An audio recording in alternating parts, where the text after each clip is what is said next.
Oke. Saya buka dulu teman-teman ya. Selamat sore, salam sejahtera untuk kita semua. Nah, salam sehat selalu teman-teman. Kita ketemu lagi di Statistika Bisnis. Kali ini pertemuannya di sesi 3 ya. Untuk sesi sebelumnya saya kan ngasih tugas tentang apa namanya distribusi frekuensi. Itu nanti tugasnya cara menjawabnya ya, cara menjawab dan kunci jawabannya akan saya share menggunakan video. Nanti videonya saya share linknya di WhatsApp group seperti biasa. Jadi kalau misalnya kita bahas lumayan memakan waktu, jadi nanti teman-teman mencocokkan jawaban masing-masing dengan video itu aja ya. Terus kemudian ini PowerPoint yang saya share barusan itu ada bukan beberapa sih, lumayan banyak yang saya tambahin materinya. Bukan tambahin juga, ada beberapa yang saya susun ulang biar lebih mudah untuk memahami yang namanya numerical measures, atau ada juga yang mengatakan measures of location atau pengukuran lokasi ya. Kita akan lihat describing data itu ya. Describing data itu ini masih melanjutkan yang kemarin. Jadi nanti teman-teman kalau misalnya mengerjakan skripsi menggunakan metode kuantitatif, ketika bab 4 awal itu mesti akan melakukan yang namanya describing data. Describing data itu sudah kita lakukan minggu kemarin menggunakan distribusi frekuensi. Kita mengelompokkan ungroup data menjadi group data. Apa itu ungroup data? Ungroup data itu kalau misalnya teman-teman masih memiliki data-data yang belum dikelompokkan sesuai dengan kelasnya masing-masing. Nah, kita kemarin kan sudah belajar bagaimana menentukan kelas, bagaimana menentukan panjang kelas, bagaimana menentukan interval kelas sampai batas kelas, sampai tepi kelas, dan sampai nanti membuat yang namanya tabel atau chart, diagram, histogram, dan poligon. Nanti lihat di video jawabannya ya, untuk mencocokkan PR yang kemarin. Nah, sekarang kita masuk nih yang describing data yang kedua ya, yang numerical measures. Nah, teman-teman, sebenarnya apa sih tujuan dari kita belajar kita belajar yang namanya numerical measures ini, atau pengukuran lokasi atau pengukuran numerik ini? Teman-teman, lihat nih ada kata-kata lokasi ya, karena oh iya sebentar, saya belum saya record. Saya record dulu. Oh, sudah ada yang record ya, oke. Nanti recordnya di stop ketika ini ya, ketika sudah selesai ya. Thank you siapapun yang sudah start untuk merecord.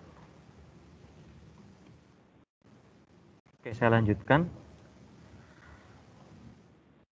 Nah, ini pertama pendahuluannya adalah ukuran statistik ya. Dalam chapter ini, dalam pembahasan ini, yang akan dibahas adalah ukuran lokasi berupa yang pertama ukuran tendensi sentral. Ini yang utama yang akan kita bahas ya. Apa itu maksud dari ukuran tendensi sentral? Ukuran tendensi sentral artinya adalah ukuran-ukuran yang ketika kita melakukan pengurutan data ya, ketika data itu kan berurut, lalu kita mengurutkan dari nilai terkecil sampai nilai terbesar, ukuran-ukuran yang akan kita pelajari itu nanti letaknya ada di tengah-tengah ya, ada di tengah-tengah. Makanya dia bilangnya ukuran tendensi sentral. Sentral itu kan tengah ya, pusat. Nah, teman-teman, ukuran tendensi sentral itu bisa dilakukan di dua jenis kelompok data. Yang pertama namanya ungroup data, yang kedua group data. Untuk ungroup data, itu data yang jenisnya seperti kemarin. Misalnya teman-teman punya data gaji. Data gaji dalam jutaan, 3, 5, 3, 4, 5, 7, 10, 6, 2, 10, 3, 4, 6, 8. Nah, ini masih belum dikelompokkan menjadi tabel distribusi frekuensi. Itu berarti dia namanya ungroup data. Tapi kalau misalnya group data, berarti data-data ini, sebentar saya lupa masih pakai masker.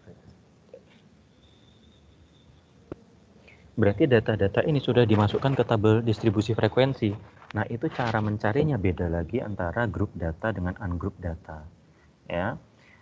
Jadi kita akan mencari nilai tendensi sentral itu dan dispersi nanti.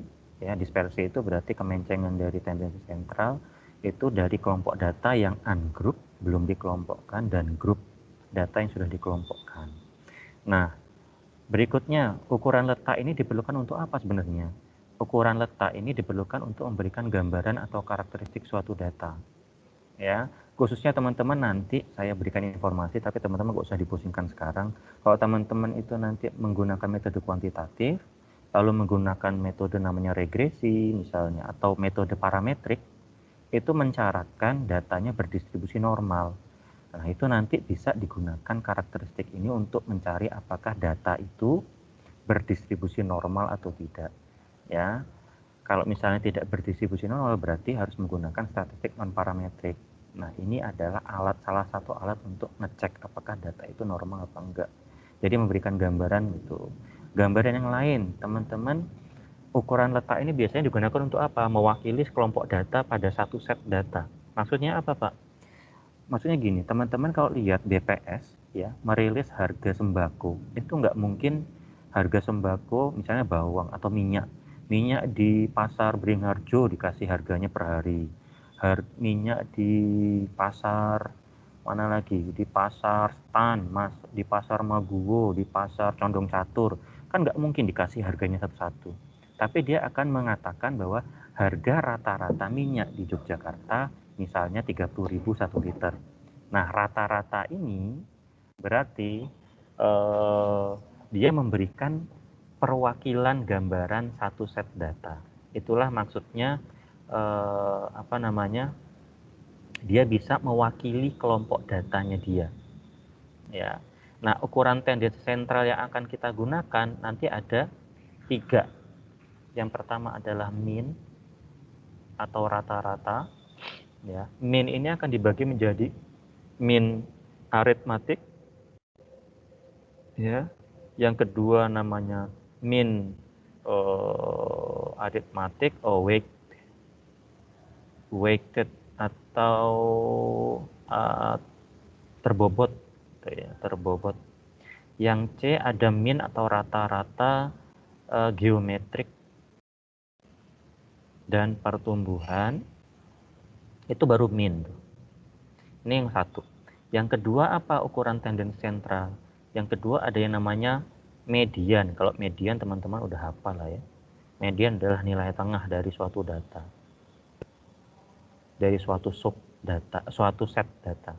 Yang ketiga adalah mode atau modus. Modus adalah data yang paling banyak ya.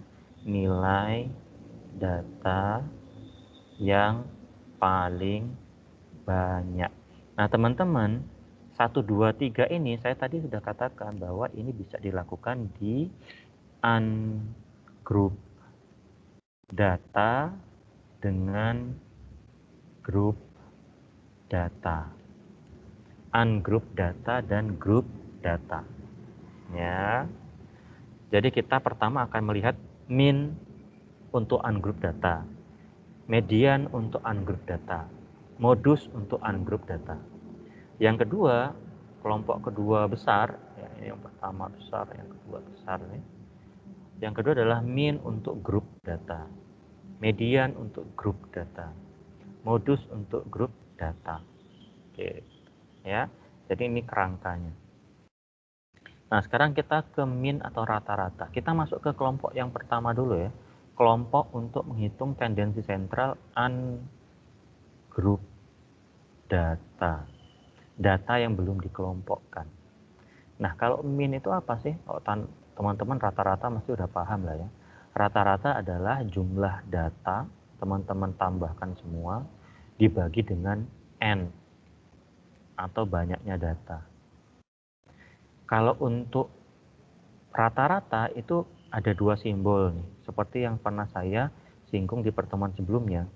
Ada yang namanya dia mu, ya bacanya mu. Ini adalah rata-rata untuk populasi. Sedangkan X bar, bacanya X bar, itu adalah rata-rata untuk sampel. Jadi tergantung data apa yang kita gunakan. Kalau datanya data populasi, berarti rata-rata itu kita simbolkan notasinya dengan mu. Kalau X bar berarti ya teman-teman mengolah data itu dari data sampel. Gitu ya. Nah, sekarang kita ke jenis yang pertama. Untuk ungroup data, rata-rata aritmatik. Rata-rata aritmatik ini adalah rata-rata yang paling sering kita lakukan dan umum dilakukan, yaitu menjumlahkan semua data dan membaginya dengan banyak data. Ya, sekali lagi,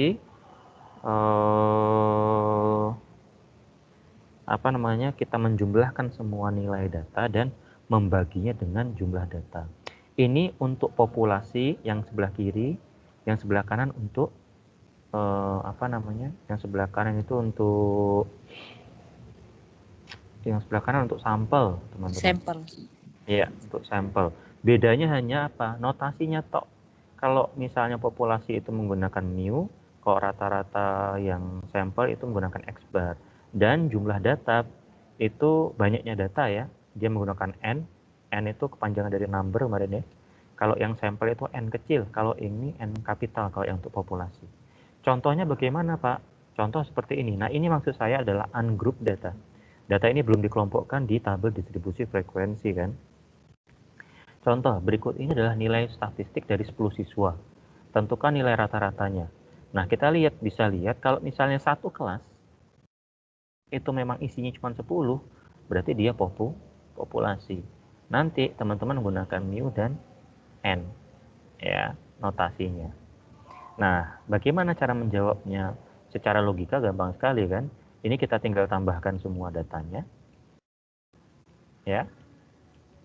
Baru dibagi dengan jumlah data. Ada berapa jumlah datanya? 10. Berarti 78 tambah 56 tambah 70 tambah 94 tambah 48 terus sampai tambah 50 dibagi 10. Makanya di sini ada kata-kata tanda seperti ini. Ini apa? Kita membacanya apa ini? Ada yang tahu?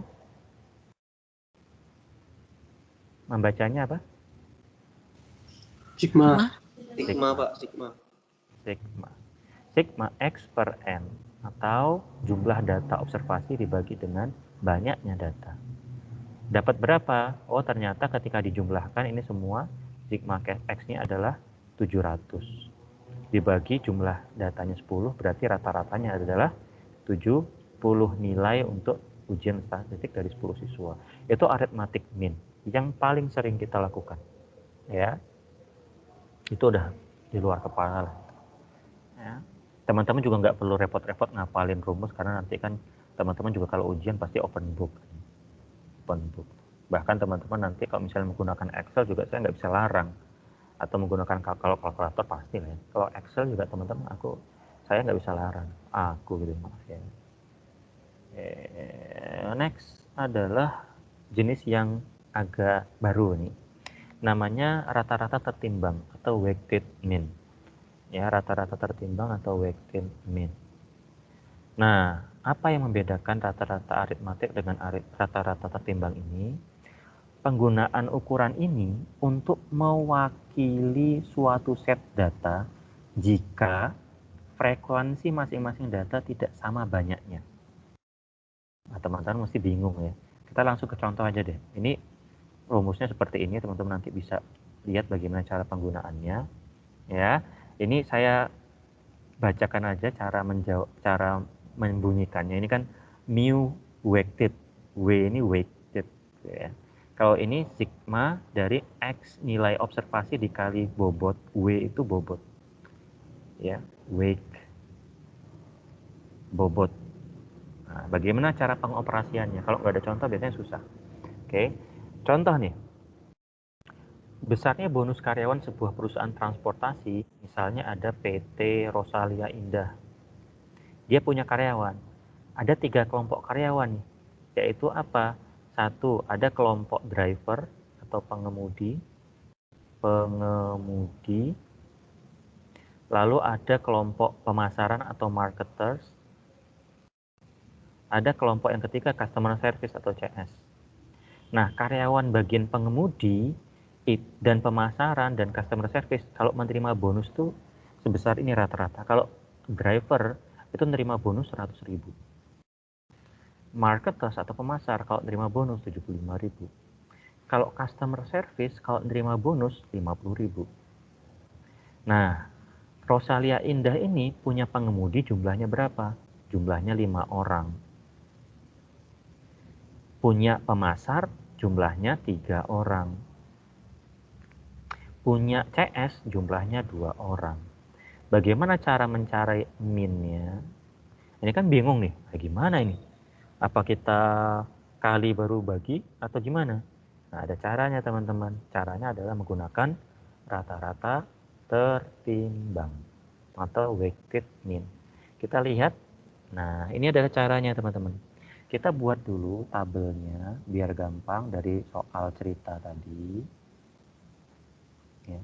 Pengemudi upahnya kita lambangkan dengan X itu kan 100. Pemasar atau marketer 75, CS itu 50. Nah sekarang ini yang penting, W atau weighted-nya. Weight atau bobotnya teman-teman kasih dengan jumlah orangnya tadi. Pengemudi ada 5 orang, pemasar ada 3 orang, CS ada 2 orang.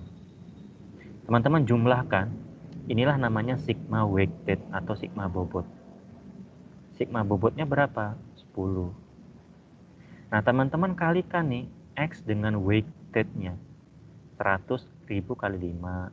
Makanya ada X kali W di sini. X itu adalah observasi nilai data, W itulah bobotnya. 100.000 kali 5, 500.000. 75.000 kali 3, 225. 50.000 kali 2, 100.000. Teman-teman jumlahkan. Makanya di sini ada istilah sigma X kali W. Berarti sigma kali X kali W-nya teman-teman pindahkan di sini 825.000. Berapa ini dibagi menjadi 82.500. Berarti rata-rata bonus untuk karyawan PT Rosalia Indah itu adalah 82.500. Itu cara untuk mencari rata-rata tertimbang atau weighted. Nah, kalau misalnya terlalu cepat nanti teman-teman bisa lihat lagi di recordingnya ya. Intinya ini ada weight, yang sering salah tuh biasanya di bobotnya. Bobotnya kalikan dengan banyak frekuensi tiap kelompok ini. Nah, ini kan kelompoknya beda-beda nih. Yang pengemudi ada 5, pemasar ada 3, CS ada 2. Nah, total 10. Oke, saya lanjut dulu, saya habiskan dulu untuk rata-rata. Ini rata-rata mungkin yang paling baru untuk teman-teman ya. Ada rata-rata namanya rata-rata geometrik dan rata-rata pertumbuhan. Ya, rata-rata geometrik dan rata-rata pertumbuhan. Memang paling sering digunakan oleh teman-teman ilmu ekonomi biasanya. Tapi anak bisnis juga gunakan sebenarnya. Orang bisnis juga gunakan. Ya, contoh penggunaannya apa Pak? Oke, kita bahas dulu maksud dari rata-rata geometrik. Rata-rata geometrik itu digunakan untuk menentukan rata-rata dari data dalam bentuk persentase. Jadi teman-teman kalau punya data bentuknya persen, itu gunakanlah rata-rata geometrik. Jangan menggunakan rata-rata seperti biasa.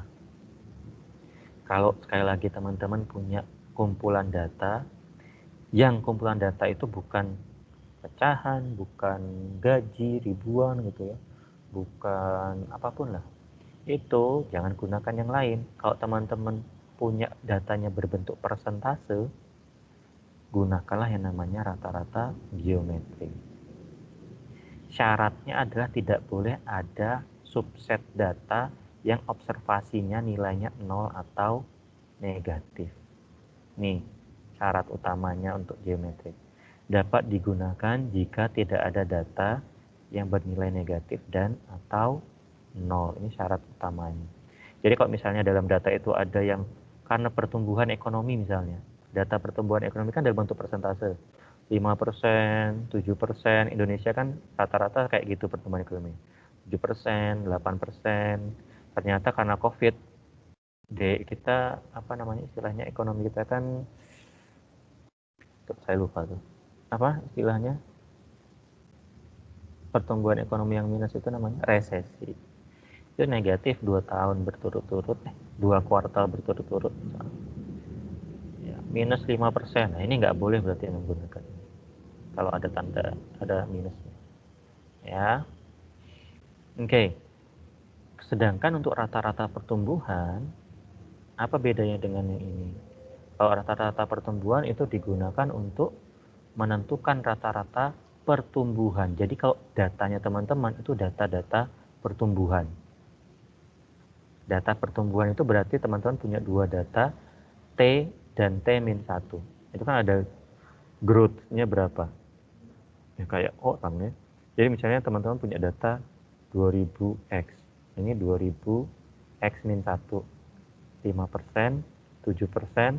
Ini ada pertumbuhan di sini. Kalau teman-teman mencari pertumbuhan seperti ini, berarti teman-teman menggunakan rata-rata pertumbuhan. Ya, teman-teman menggunakan rata-rata pertumbuhan.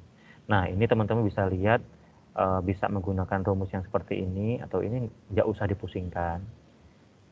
Ya, karena nggak ada soal. Biar nggak pusing, kita pakai contoh soal. Ya, kita pakai contoh soal. Contoh soalnya seperti ini, untuk rata-rata geometrik. Contoh, sebuah perusahaan otomotif memasarkan di 4 wilayah. Misalnya dia PT Astrid misalnya. PT Astrid itu memasarkan di daerah DIY, Jateng, Jabar, Jatim misalnya. Lalu pada tahun 2000, ini 2019 yang lalu, setiap dealer melaporkan kenaikan penjualan di masing-masing wilayah sebagai berikut. Oh, di DIY naik 10%. Oh, di Jateng naik 6%. Ya. Oh, di Jabar naik 8%, di Jatim naik 4%. Berdasarkan informasi tersebut, tentukan rata-rata kenaikan penjualan di 4 wilayah pemasaran berikut. Ingat, kalau datanya berbentuk persentase, gunakan rata-rata geometrik. Ya. Bagaimana cara kita untuk mencari rata-ratanya? Oke, lihat kita bisa menggunakan rumus yang ini atau rumus yang ini. Nah, karena rumus yang paling mudah biasanya seperti yang ini. Kalau udah akar-akar, pangkat segala macam, udah males. Kita lihat rumus yang paling mudah misalnya menggunakan ini nih. Ya. Kita lihat bagaimana cara mencari pertumbuhannya. Cara mencari pertumbuhannya.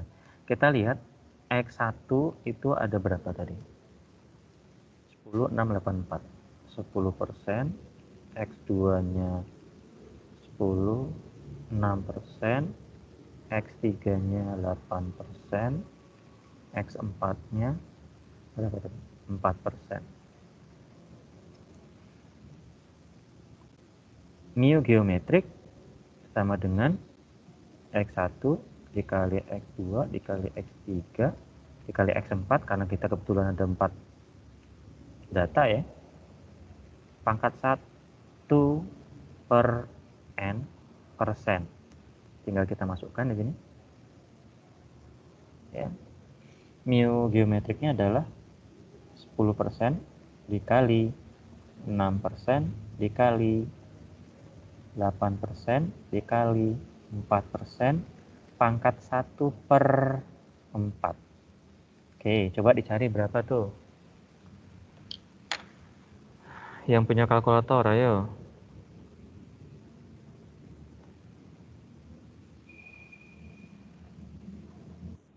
Berapa itu?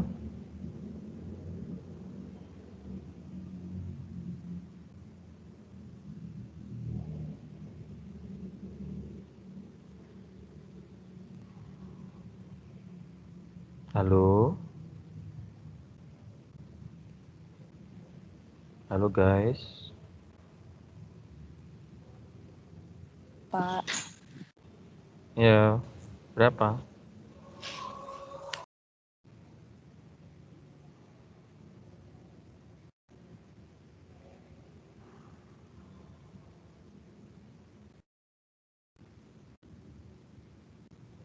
Tujuh enam 80. Berapa? 7680. 7680? Benar. Masa rata-ratanya tinggi banget? 7680 itu apa? 76-80% gitu. Salah, Deng, Pak. Alah, piye. Di pangkat seperempat. Kalau misalnya teman-teman pakai kalkulator yang saintifik itu kan dipangkatkan, dipencet pangkat kayak gini. Terus seperempat tuh yang ya biasa, seperempat, 1/4 gitu. Ya berapa? 6,61, Pak. Berapa? Berapa? 6,61. 6,61%. Jadi gini ya. Oke, 6,61%. Berarti rata-rata pertumbuhan atau kenaikan penjualan otomotif di 4 wilayah ini, ya, karena masing-masing beda ya, itu adalah 6,61%. Ya, 6,61%. Ingat, ini tidak bisa ditambah langsung dibagi 4 seperti biasa. Gitu ya, tapi menggunakan rata-rata geometrik namanya.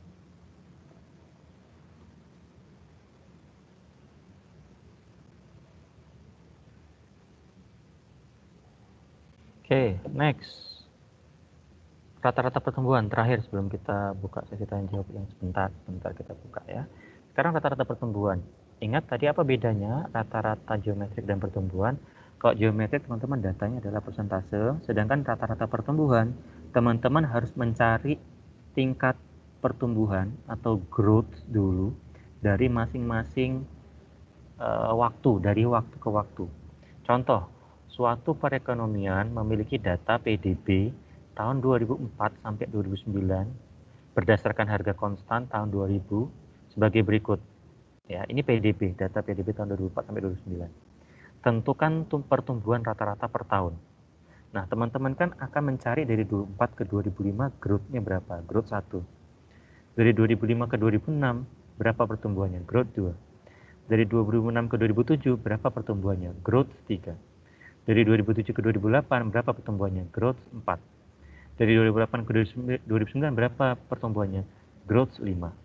Jadi teman-teman nanti N-nya adalah 5. Karena teman-teman punya 6 data, tapi teman-teman hanya bisa mencari 5 kali pertumbuhan dari 6 data PDB tahun 2004 sampai tahun 2009. Ya, oke. Bagaimana cara menjawabnya? Ini contoh ini bukan cara untuk mencari jawabnya. Ini mencari growth 1 dulu. Growth 1 yaitu dari tahun 2004 ke 2005 itu naiknya berapa persen sih? Ya gampang sekali lah ya. Ini tinggal 274 dikurangi 258 dibagi tahun dasarnya 258 kali 100.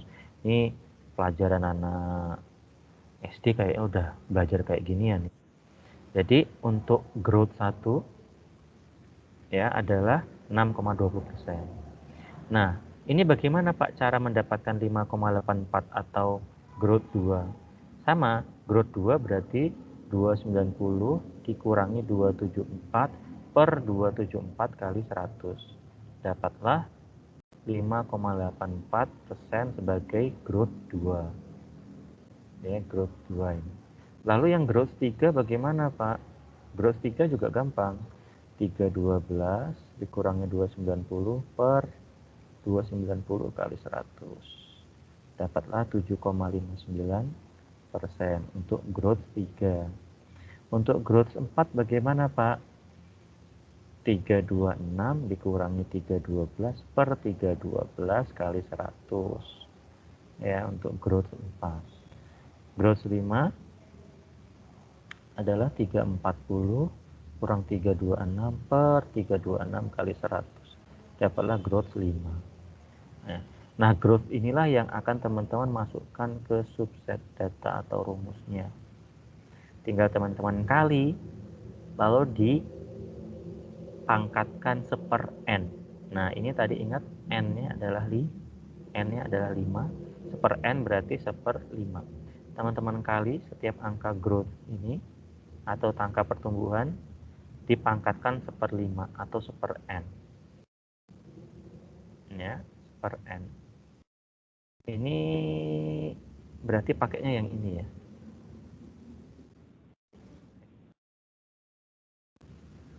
Berarti pakainya yang ini yuk, boleh. Ada 2 juga sih. Ini tadi mana? Nah, berarti dia pakainya yang ini. Tampilan rumus lebih seram dari kenyataan ketika kita menghitung. Teman-teman akan dapatkan nanti 5,56% rata-rata pertumbuhan tiap tahun. Karena ini kan ada yang 6,2, 5,84, 7,59, 4,49. Ini rata-ratanya berapa pertumbuhan? Pertumbuhannya adalah mean pertumbuhannya adalah 5,56%. Sampai sini dulu ada yang mau ditanyakan untuk mean ungroup data, aritmatik, geometrik, aritmatik, weighted, ya, tertimbang, geometrik dan pertumbuhan. Ada yang mau ditanyakan dulu? Atau lanjut? Lanjut dulu ya, biasanya pertanyaan tuh kalau sudah latihan ada soalnya tuh. Kita lanjut ya. Oke, setelah mean ya ini agak gampang ya. Teman-teman apalah yang namanya median tuh ya. Median adalah nilai tengah-tengah urutan data. Jadi kalau misalnya punya data banyak, misalnya punya tuh 2, 3, 4, 5, 6, ada 10 data, ini harus diurutkan dulu dari data terkecil sampai data terbesar, baru kita cari letak tengah-tengahnya itu bagaimana. Ya, notasinya adalah MD, median. MD. Nah, untuk data yang tidak berkelompok, ungroup data, bagaimana caranya, langkahnya? 1, urutkan data observasi dari kecil ke besar kayak tadi. Yang kedua, kita nentukan letak di mana itu. Caranya adalah letak medianya N+1 bagi 2. Baru kita nentukan nilai median. Contohnya gimana, Pak? Gampang. Kita memiliki kumpulan data umur dari 5 mahasiswa. Ya, umur 5 mahasiswa. Ya. Lalu kita punya data yaitu 21, 25, 19, 20, dan 22. Cara yang pertama tadi bagaimana? Arranging the data in ascending order. Ascending itu berarti dari kecil ke besar. Data di atas kalau kita urutkan dari kecil ke besar itu menjadi 19, 20, 21, 22, 25. Sekarang kita harus cari letaknya. Letaknya di mana, Pak, nilai tengah itu? Nilai tengah tadi adalah N+1 dibagi 2. Kalau N+1 bagi 2, N-nya berapa? N-nya teman-teman punya 5. 5 tambah 1 berapa? 6. 6 bagi 2 berapa? Kok 6 bagi 6? 6 bagi 2 berapa? 6 bagi 2, 3. Berarti ke 1, ke 2, ke 3. Berarti mediannya adalah 21. Pak, ini kan kalau datanya ganjil enak, Pak. Karena di tengah-tengah ya pasti ya tengah-tengah, kan? Oke, kalau datanya iya ganjil ya, tuh 2, 3, 4, 5 datanya ganjil. Tapi kalau datanya genap gimana, Pak? Nah, contoh berikut ini adalah data tinggi badan dari ada 4 pemain basket. Ya, 4 pemain basket. Tinggi badannya dalam inci ya ini. Ada 76 inci, 73, 80, 75. Sama seperti tadi, kita arrange the data dengan cara ascending atau dari min ke max. Urutannya bagaimana? Jadi dari kecil ke besar 73, 75, 76, 80. Nah, sekarang lokasinya gimana nih lokasinya? N+1 bagi 2. 4 plus 1 bagi 2 sama dengan 2,5. 2,5 itu ada di mana? 1, 2, 3, 4. 2,5 itu ada di sini kan?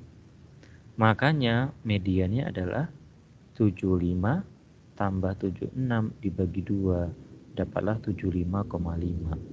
Itu kalau datanya genap. Gitu ya. Kalau datanya genap.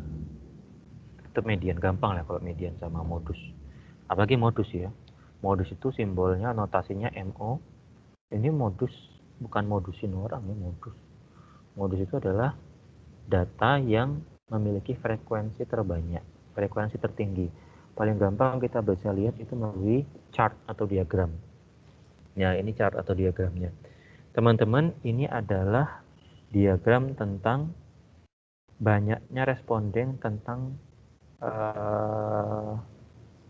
aroma sabun mandi yang terfavorit. Ada aroma amor ya, ada aroma lamore, ada soothing, smell nice, dan far out. Jadi untuk aksis X adalah jenisnya, jenis aromanya, sedangkan untuk aksis Y adalah frekuensinya. Teman-teman bisa dengan kasat mata melihat bahwa yang paling tinggi bar chartnya mana? Yang paling tinggi adalah lamore. Artinya dia memiliki frekuensi yang paling banyak.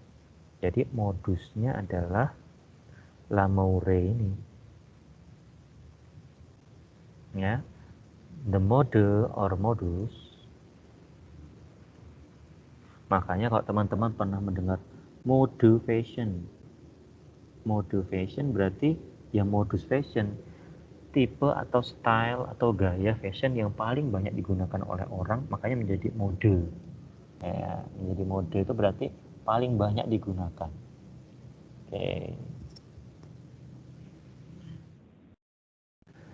Oke. Itu dulu sebelum saya lanjutkan ke yang ungroup data yang namanya relative position of the mean, median, and modus. Ada yang mau ditanyakan? Mean, median, dan modus aman ya teman-teman ya? Aman, Bisa Pak. aman ya? Oke, aman ya. Relatif sederhana kok teman-teman. Cuman ketika teman-teman nanti skripsi bab 4 itu pasti mengolah ini.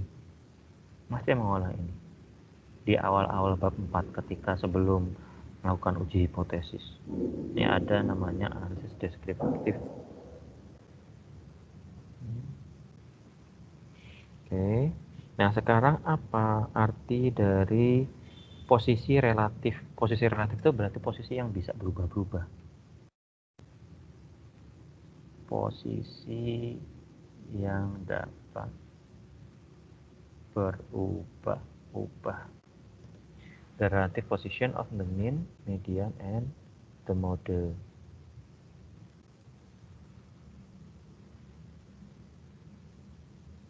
Jika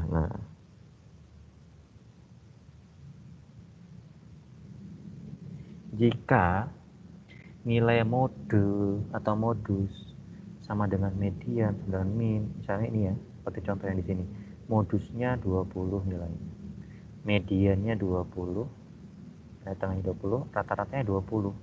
Kalau semuanya sama, berarti dia datanya simetrik atau zero skewness.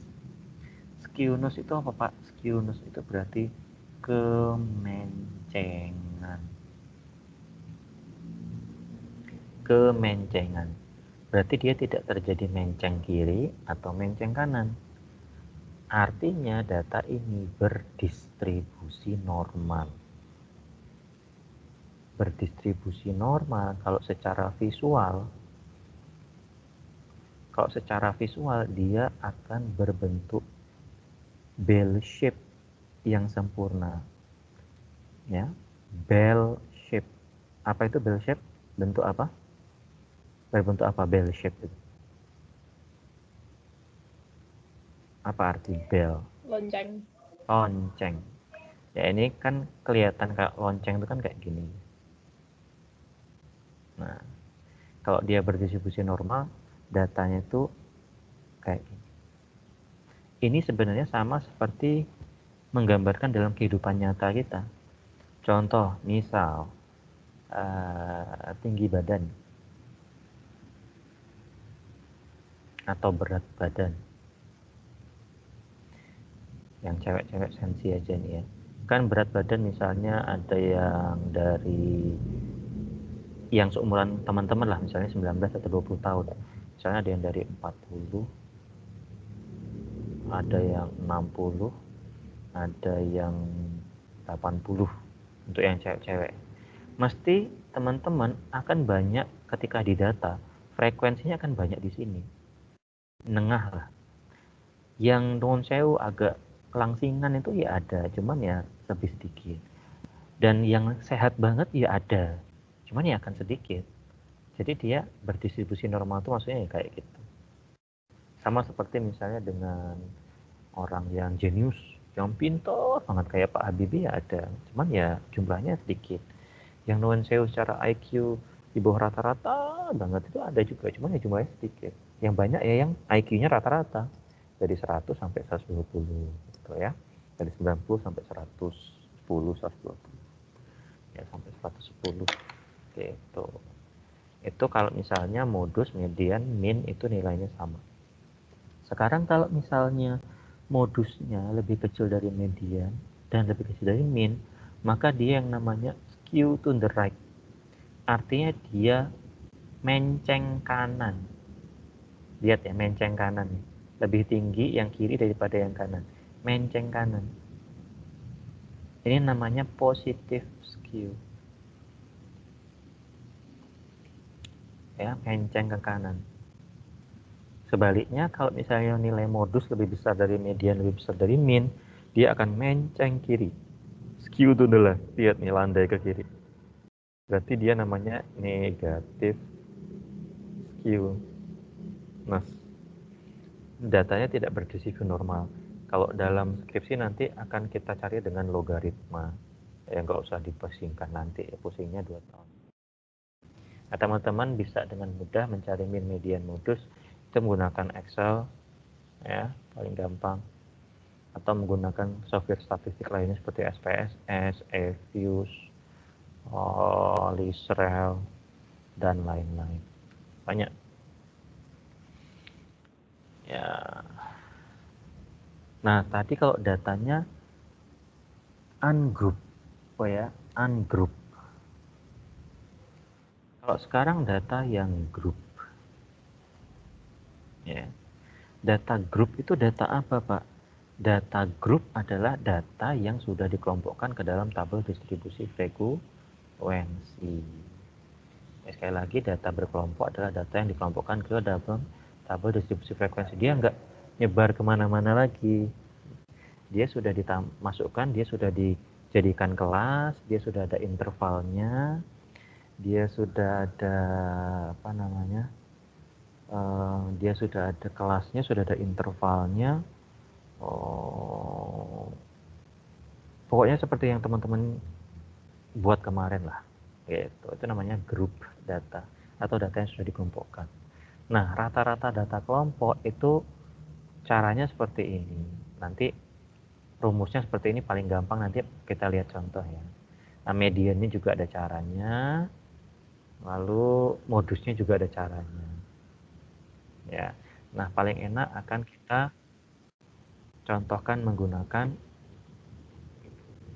contoh soal yang paling enak ya. Saya share dulu contoh soal, saya buka. Oke,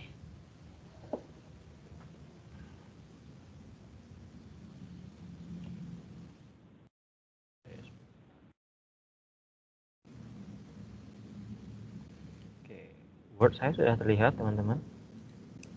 Sudah, Pak. Sudah, Pak. Oke. Ini ya, ini untuk sekali lagi grup data ya, untuk grup data atau data yang sudah dikelompokkan, data yang berkelompok. Oke, bagaimana cara mencari rata-ratanya? Ini kan ada rumus ya, mu itu biasa, mu itu adalah rata-rata, ya sigma itu adalah jumlah dari F kali M. F itu apa? Ada yang tahu kira-kira F itu apa?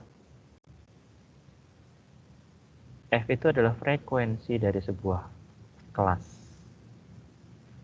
M itu adalah apa? Ada yang masih ingat kemarin M itu apa? Mid point atau nilai tengah.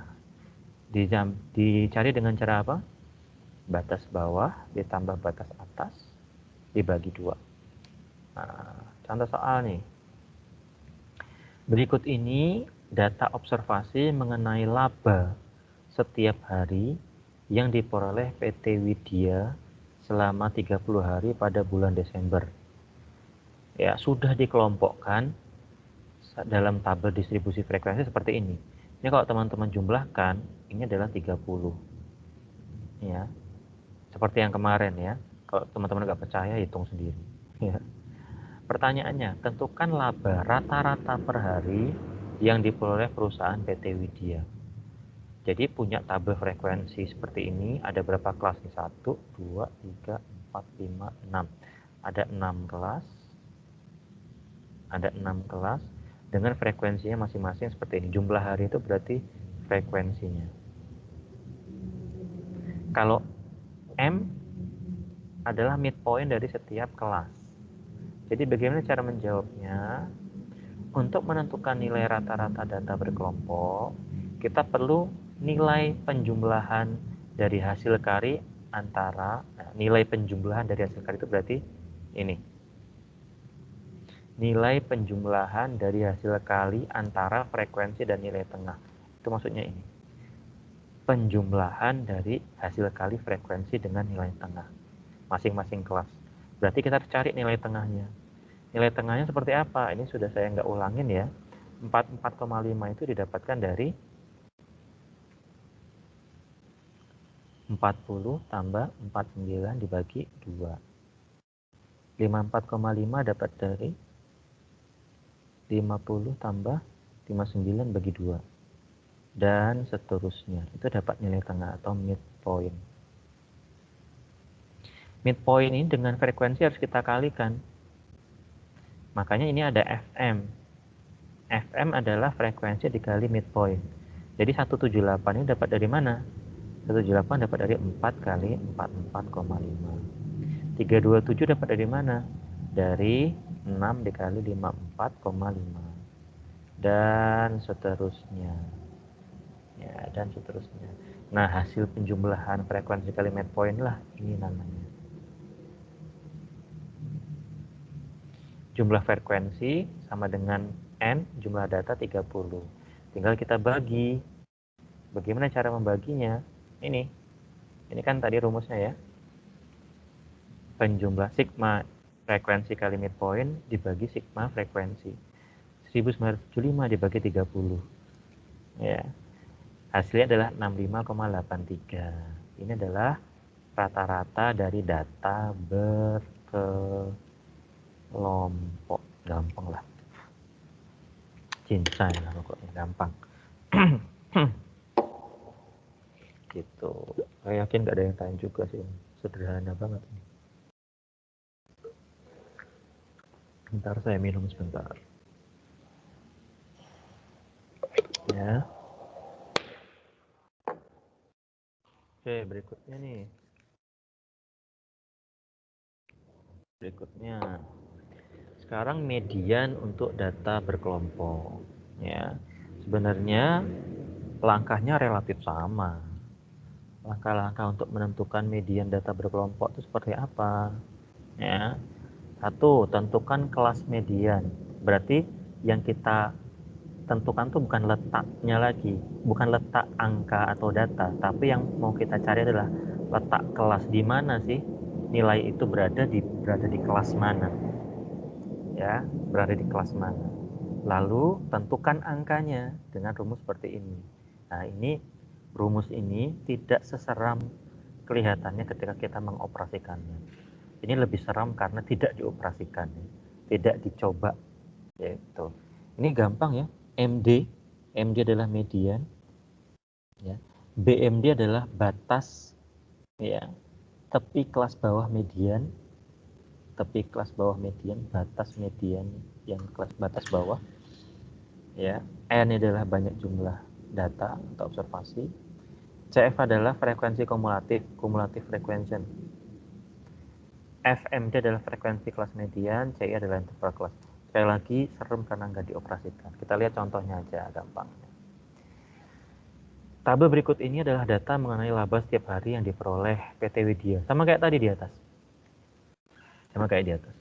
Ya, ini 40, 49. Nih. Masih dengan menggunakan data yang sama. Tapi yang kita akan cari adalah tentukan median laba atau nilai tengah dari sebaran data laba yang ada di PT Widya selama 30 hari di bulan Desember. Jadi kalau menentukan median, ya, yang harus kita cari adalah tepi kelas bawah. Bagaimana cara mencari tepi kelas bawah? Akan saya ulas, ya. Itu dari mana dapatnya? Kita lihat, ya. Untuk tepi kelas atas, untuk kelas sebelumnya, itu adalah batas atas kelas sebelumnya. Ini kan ada kelas 1, 2, 3, 4, 5, 6. Kita ambil salah satu aja. Batas atas kelas 1 adalah 49. Batas bawah kelas 2 adalah 50. Berarti batas bawah kelas berikutnya dikurangi dengan batas atas kelas sebelumnya dibagi dengan 2. Berapa ini? 50 bagi 49, 50 kurang 49, 1. 1 bagi 2, 0,5. Untuk tepi kelas bawah, berarti batas bawah dikurangi 0,5. Berarti untuk tepi kelas bawah itu batas bawah 40 dikurangi 0,5. Makanya dapat 39,5. 50 itu kenapa dapat 49,5? Karena dikurangi 0,5. Dan seterusnya itu dapat angka ini dari situ. Nah, kebetulan yang kedua adalah dibutuhkan frekuensi kumulatif. Apa beda frekuensi kumulatif dengan frekuensi biasa? Kalau frekuensi biasa kan menunjukkan banyaknya anggota di setiap kelas nih. Ya, seperti biasa lah. Tapi kalau kumulatif, teman-teman lihat, untuk yang pertama tetap 4. Yang kedua kenapa 10? Karena 4 ditambah berapa? Tambah 6. 4 tambah 6 jadi 10. Yang berikutnya kenapa 20? Karena 10 tambah 10, 20. Kenapa 24? 20 tambah 4, 24. Ya. Kenapa 28 setelahnya 24 tambah 4, 28. Kenapa 30 setelahnya 28 tambah 2, 30. Hasil akhir dari frekuensi kumulatif itu pasti sama dengan jumlah data atau N. Sekarang tinggal kita masukkan ke rumusnya. Ya. Langkah-langkah. Berikut langkah yang teman-teman perlu lakukan untuk menentukan median terhadap kelompok. Yang pertama tadi apa? Menentukan kelas tempat median itu berada. Caranya menggunakan formula N bagi 2. N-nya adalah 30, ya, 30 bagi 2 adalah 15. Bagaimana Pak caranya kita melihat 15? Lihat kumulatifnya di mana. Kumulatif yang 15 itu ada di mana? Kumulatif yang di 15 ada di kira-kira kelas keberapa? Berada di kelas ke-3. Frekuensi kumulatif 20. Kenapa enggak ke yang kedua, Pak? Karena ini masih 10, belum jadi 15. 15-nya kan ada di kelas 3 ini. Berarti mediannya itu akan berada di kelas ketiga. Nah, kita tandain. Ini letak kelas yang ada nilai mediannya. Ya, letak kelas yang ada mediannya. Berikutnya, ya kita sudah tahu di kelas ketiga ya. Kelas ketiga. Kenapa tidak kelas kedua? Karena kelas kedua kumulatifnya masih 10. Ya, belum mencapai 15. Oke. Berikutnya kita akan menentukan nilai median ya. Yang menggunakan formula seperti ini. Tepi kelas bawah kelas median. Ingat, tadi ada di kelas 3. Kita lihat tepi kelas bawahnya berapa? Tepi kelas bawahnya adalah 59,5. Berarti BMD-nya adalah 59,5. Ya. Next. Ya. N-nya 30. Oke. CF-nya 10. Apa CF-nya 10? Frekuensi kumulatif kelas sebelum kelas median. Ya. Kelas median kan kumulatifnya 20. Kumulatif kelas sebelum kelas median yang ini 10. Nah, dapat CF-nya 10. FMD, frekuensi median atau frekuensi di kelas median itu berapa? Lihat di kelas ketiga berapa frekuensinya? 10. Jadi ini dapat 10 dari situ. Lalu CI atau kelas interval. Kelas intervalnya berapa? Lihat nih. Kelas interval kan adalah selisih antara batas bawah antar kelas ya. Ini 40 sama 50. Kelas intervalnya adalah 10 ya. 50 bagi kurang 40 ya 10, 60 kurang 50 ya 10, 70 kurang 10 ya 10, 70 kurang 60 ya 10, 80 kurang 70 ya 10, 90 kurang 80 ya 10. Berarti kelas intervalnya adalah 10. Nah, teman-teman tinggal masukkan angka-angka ini ke dalam operasionalisasi rumusnya. Ya, BMD ini adalah 59,5, N-nya itu adalah 30, CF-nya adalah 10, FMD-nya 10, CF-nya 10. Nah, tinggal dikali pakai kalkulator. Hati-hati, yang paling sering salah adalah urut-urutannya. Ya, urut-urutannya. Jadi hasil nanti didapatkan 4,2. Teman-teman coba aja pakai kalkulator di masing-masing, ya, pakai kalkulator masing-masing coba. Kalau ketemunya enggak 64,5, saya hampir bisa pastikan itu mesti ada yang keliru dalam operasionalisasi kalkulatornya. Jadi besarnya median atau nilai tengah dari ini, ya, nilai tengah dari ini, ya, nilai tengah dari ini adalah berapa? Berapa tadi?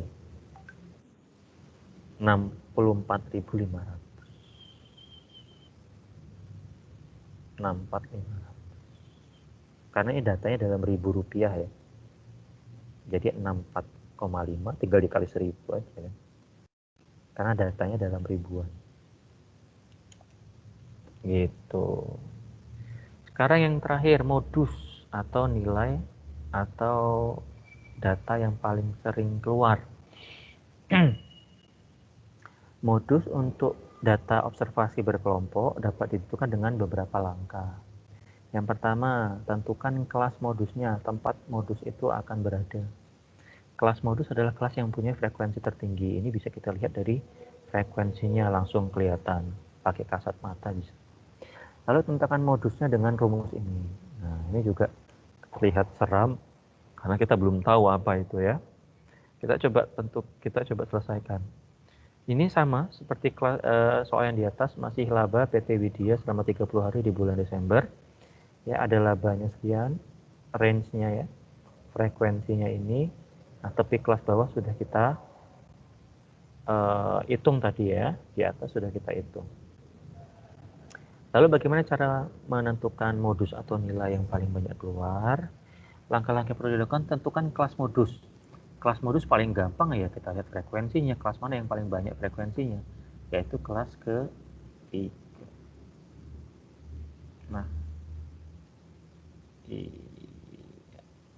Nah, ini adalah kelas modus, yaitu kelas ketiga.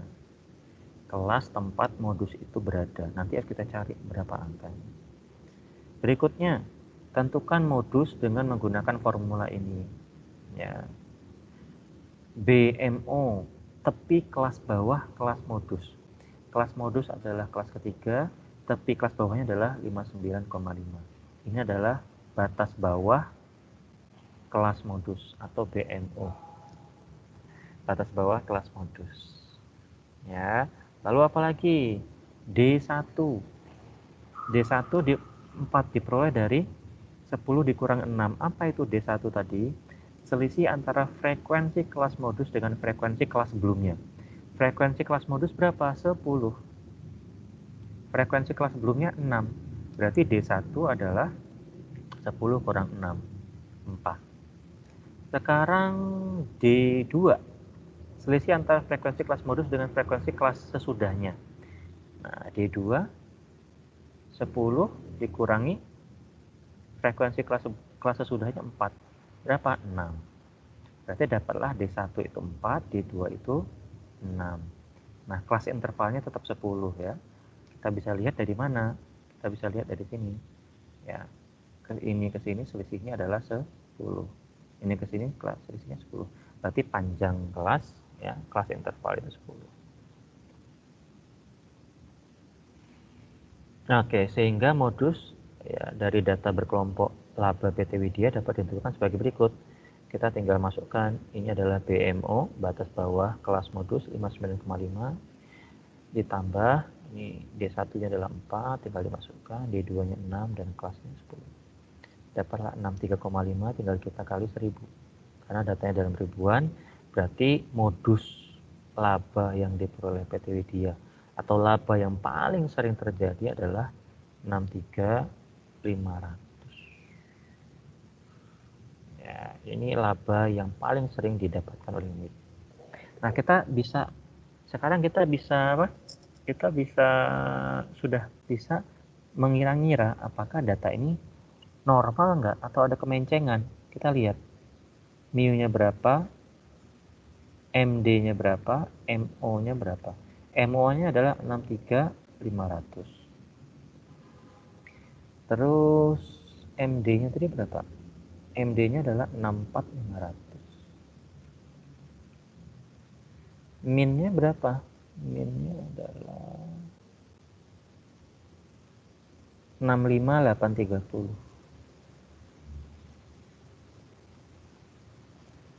65.830. Ketika MO lebih kecil dari MD, lebih kecil dari min, berarti datanya menceng kemana tadi? Ya, datanya menceng kemana, teman-teman? Datanya menceng ke kanan. Mana tadi? Nah, ini. Datanya menceng ke kanan, positive skewness, skew to the right. Ada indikasi walaupun belum kuat, ya, indikasi awal datanya itu menceng ke kanan atau terjadi positive skewness. Kalau tidak parah-parah banget sih nggak masalah jaraknya. Tapi kalau parah banget, itu berarti perlu ditreatment istilahnya. Gitu. Sudah deh. Itu perbedaan antara kita mencari ukuran tendensi sentral data berkelompok dengan data yang tidak berkelompok. Oke. Ada pertanyaan sampai sini, teman-teman? Lanjut ke dispersi.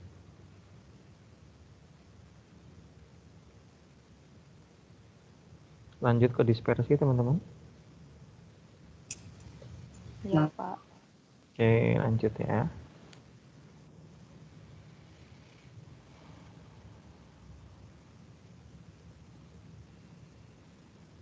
Sebentar ya.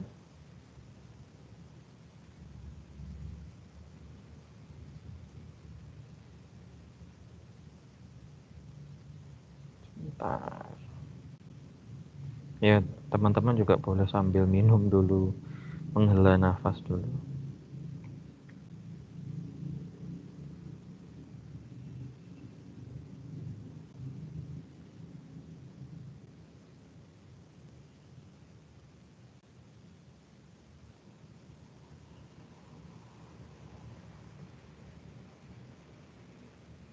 Oke.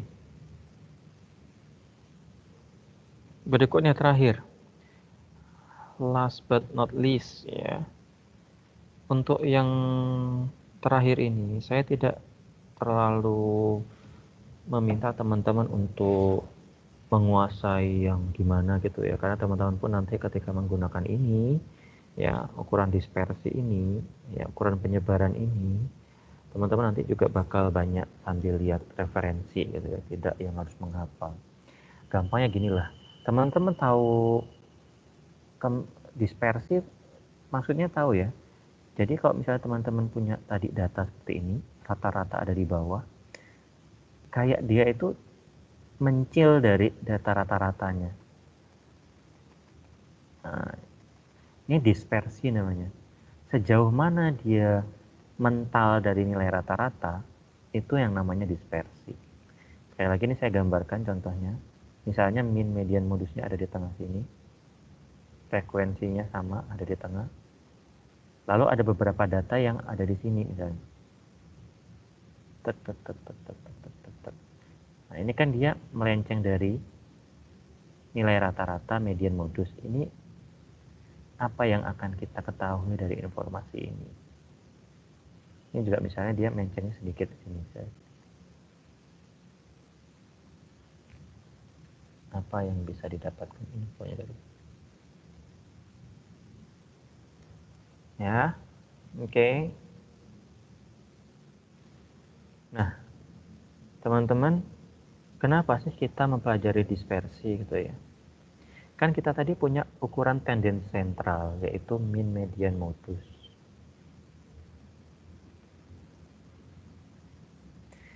Kenapa kita mempelajari mean median modus? Dimaksudkan untuk mencari suatu nilai yang punya kecenderungan di tengah-tengah nilai data observasi letaknya. Nilainya itu di tengah-tengah data observasi. Lalu kenapa kita belajar dispersi lagi? Untuk mengetahui sejauh mana kemampuan nilai sentral mewakili anggotanya dapat diketahui dengan menentukan tingkat variabilitas data observasi. Maksudnya apa? Teman-teman, kalau nilai tengahnya di sini, tapi nilai lainnya itu berada di sekitaran yang jauh, berarti nilai tengah itu bisa mewakili teman-temannya yang lain nggak? Enggak, karena apa?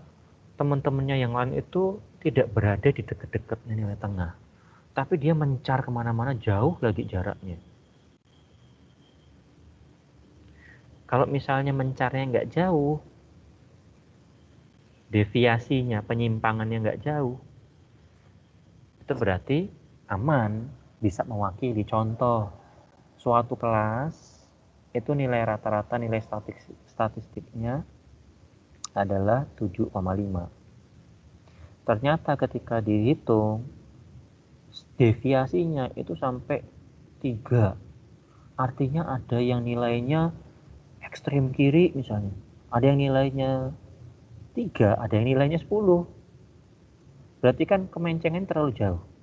Tapi kalau deviasinya cuma 0,6, itu kan berarti bagus. Ada yang dapat 8, tapi cuma ada yang juga dapat 6. Itu loh maksudnya. Paham nggak? Maksud nggak? Punya gambaran nggak? Dispersi itu kayak apa? Jadi misalnya dalam satu kelas, itu nilai tengah rata-rata median modusnya 7,5. Kalau dia dispersi atau penyebarannya itu rendah, dia bisa mewakili data teman-teman ya. Kenapa? Karena data-data teman-teman itu cuma di sekitaran sini. Cuman kalau dispersinya itu terlalu jauh, berarti kan ada yang di sini, ada yang di sini gitu ya. Ini kan jaraknya jauh. Ketika jaraknya jauh, berarti dia tidak bisa mewakili teman-temannya yang lain gitu. Ya, berarti dia tidak bisa mewakili teman-teman yang lain. Itulah kenapa, apakah pertanyaannya apakah dia bisa mewakili teman-teman yang lain atau enggak. Yang ketiga, ukuran variabilitas yang akan dibahas pada bagian ini adalah ukuran penyebaran, namanya dispersi. Jadi ukurannya itu apa? Tolak ukurnya itu apa? Namanya dispersi. Ya, ukuran kemencengan atau skewness, dan ukuran keruncingan atau kurtosis. Kalau tadi kan kita tahunya kemencengan. Ya, apakah dia menceng kanan? Mana tadi ya? Menceng kanan atau menceng kiri kan? Nah, ini. Kalau keruncingan tuh berarti apakah dia runcing kayak gini atau landai. Nah, itu juga nggak bagus. Kalau runcing banget berarti kan dia nilainya rata-rata ya di situ semua. Kalau dia landai banget, wah berarti kan terlalu menyebar. Yang bagus sih yang bell shape. Nah, nggak ke kiri, nggak ke kanan mencengnya. Nggak ke kanan, nggak ke kiri. Bell shape ini yang sempurna.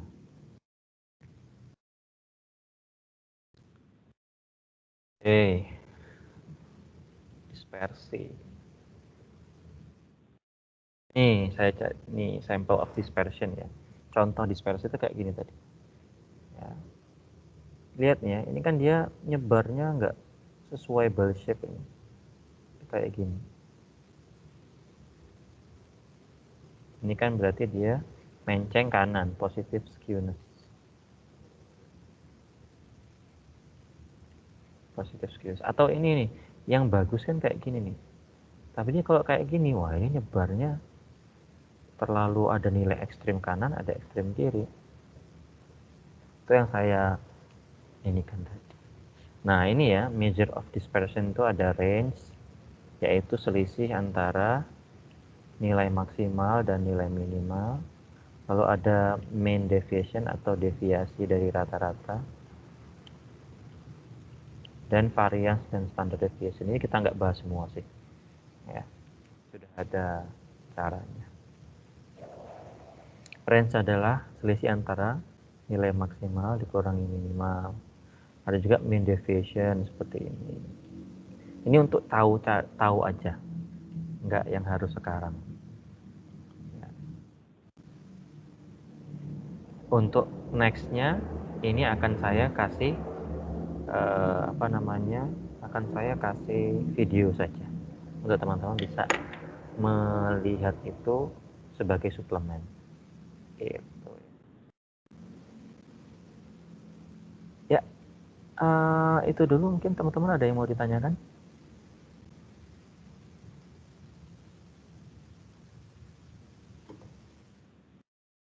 Atau kita latihan habis ini? Kita latihan ya habis ini ya, biar lebih paham ya. Jadi teman-teman yang utama adalah mengetahui mencari nilai mean median modus, nilai mean median modus untuk data berkelompok maupun data tidak berkelompok. Untuk dispersi tadi saya kasih lagi nanti videonya menggunakan video tambahan.